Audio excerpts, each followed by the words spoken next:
Okay,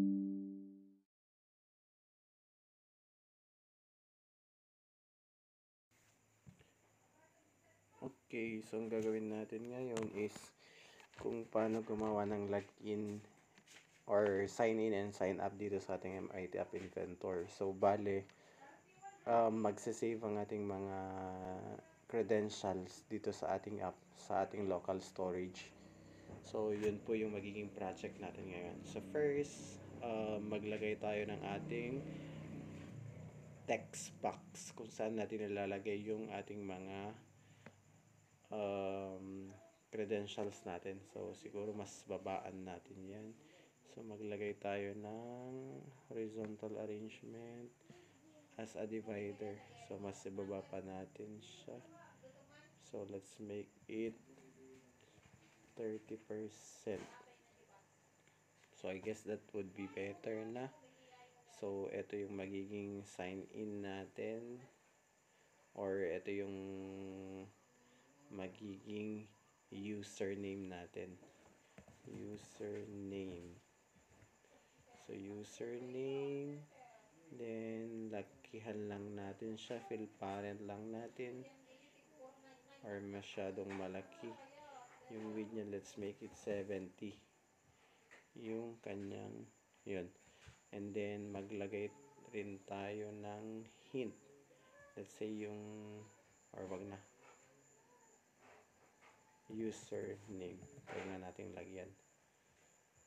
Yun. So, yung username should be naka-align dapat sa gitna. Okay, then maglagay tayo ng another na text box para sa ating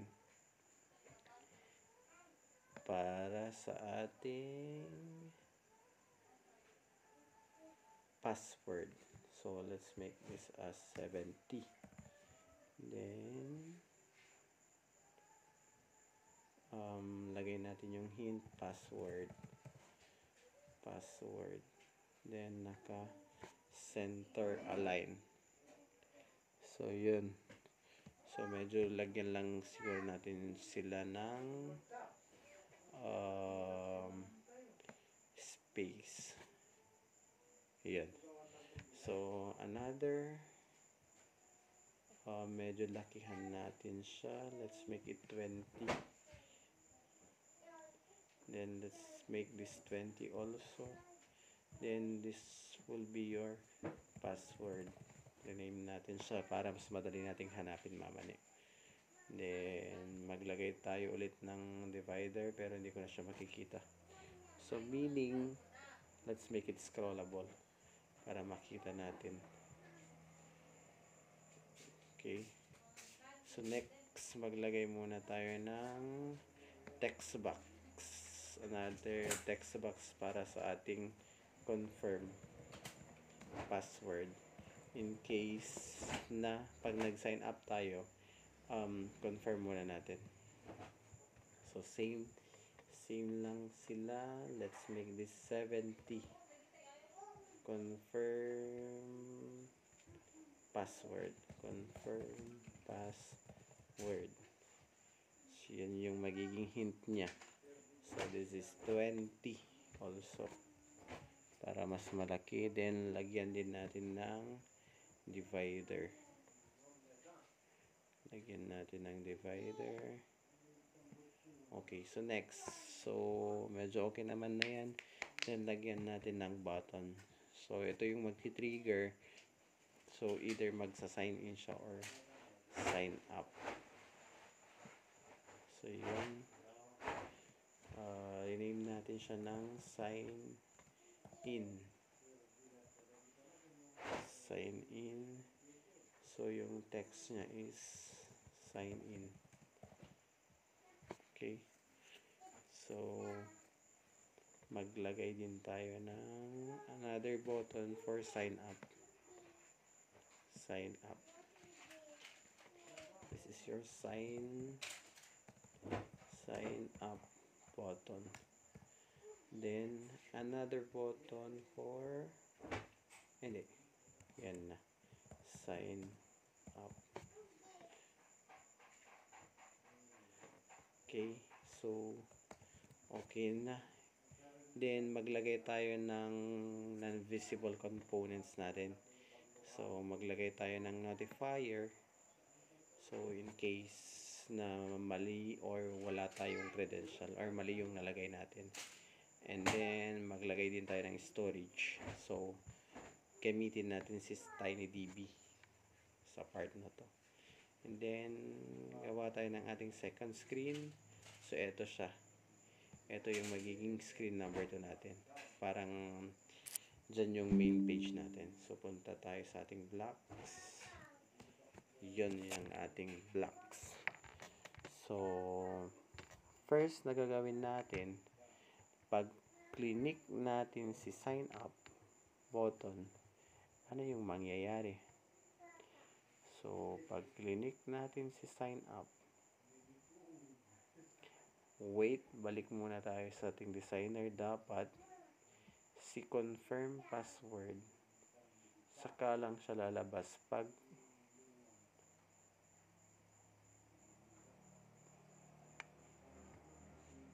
no. Okay na yan. So yan na lang. So balik na tayo sa ating blocks. So maglagay tayo ng if then else. So dito. Okay, then hanapin natin yung equal sign. Equal sign, then call TinyDB. Call TinyDB get value tag. Then dito. So bali save natin kung ano yung magiging password ng nakatype sa ating username. So dito sa ating username. So username.text.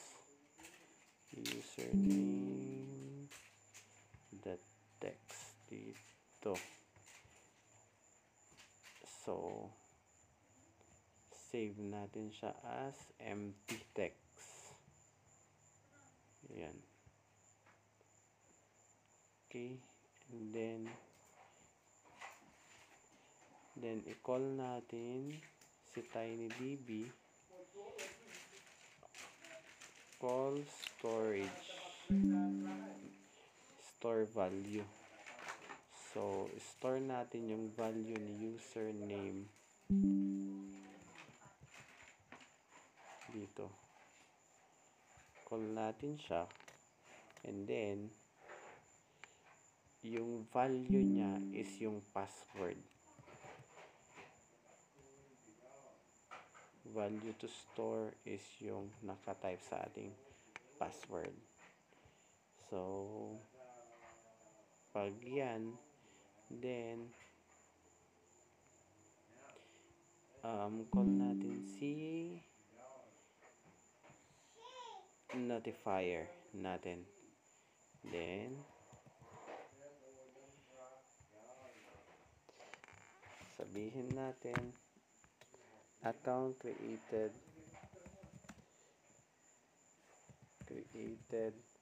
successfully. You can now log in. Okay, so pag wala, no, ba't siya nandun sa else? Dito dapat sa then. And then if dun sa else part naman natin ang ilalagay natin, username already exists, choose another. Username already exists, choose another. So meaning pag nakasave na yung username, hindi na siya pwedeng gamitin pag nakalimutan yung password. So next, punta tayo sa ating sign up.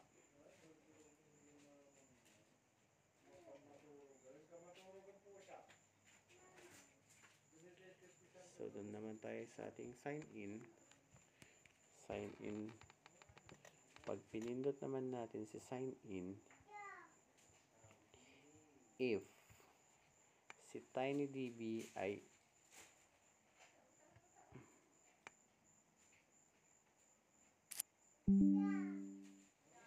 dito. So, kunin natin si password. So, pag tama yung tinype na password sa ating sa nakasave na username. Oops, sorry.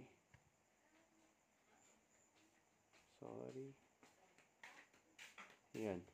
Pag tama yung tinype na password, ano yung mangyayari? So, call natin si notifier, then type natin login successful. And then, so pag tama yung password na tinype, dapat mag-o-open ng another screen, which is our screen number 2. So, pag mali, invalid username or password siya. Invalid username or password. So, try natin ngayon. So, let's say, so, yun nga pala yung confirm password. So,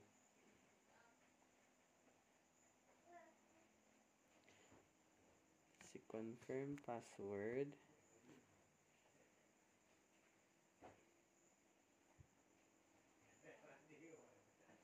so, if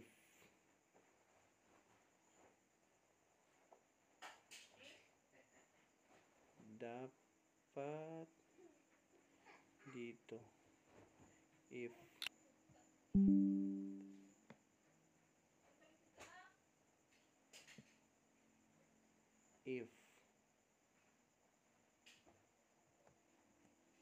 okay, so mamaya na lang yan.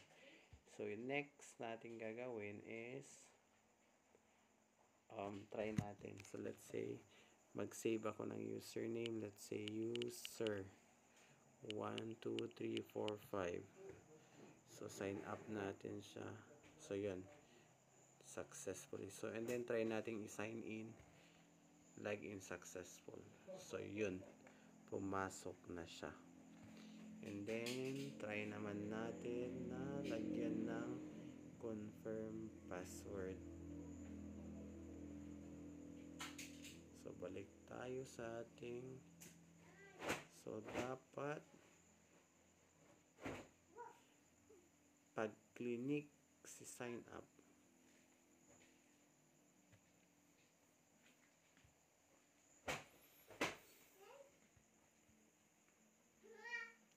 if lagay tayo ng if then else, if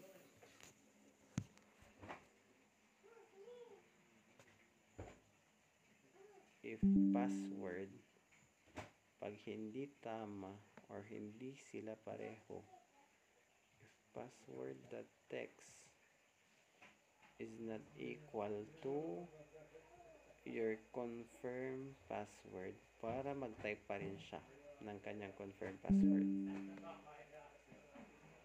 meaning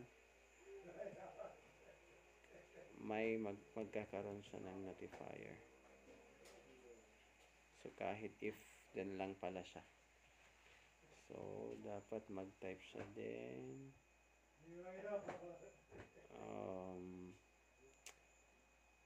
Please confirm your confirm password. Ayan. So, may notifier tayo. And then, kailangan nating i-hide si confirm password. Hide muna natin siya. Saan si confirm password? Hide muna natin siya. Saan na yung enable?